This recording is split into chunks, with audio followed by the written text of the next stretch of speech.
Every 3 minutes there is a offence of domestic and family violence committed.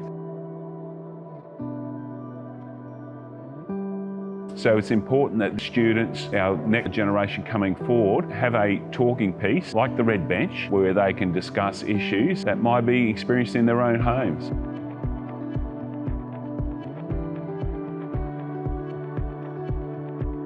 G'day, Mark Furner. I'm the state member for Ferny Grove here. The Red Bench concept has been around for some time. However, I did notice there weren't any red benches in any of the schools.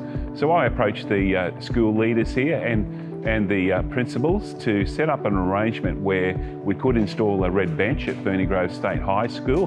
My office started the process of look at the installation of it, which we funded, but I give credit to the students that assisted in fundraising for Red Roses Foundation. Hi, my name is Madi and I'm one of the 2025 school captains at Ferny Grove State High School.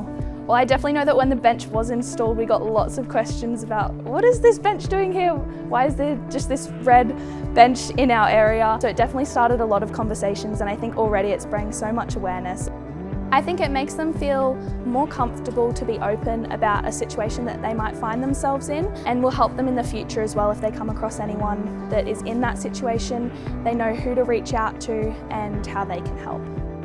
I'm hopeful that when students sit on the bench or whether it be walking past, having that conversation with someone, it'll be a forever lasting example of people that stand up and have a voice to promote the end of domestic and family violence.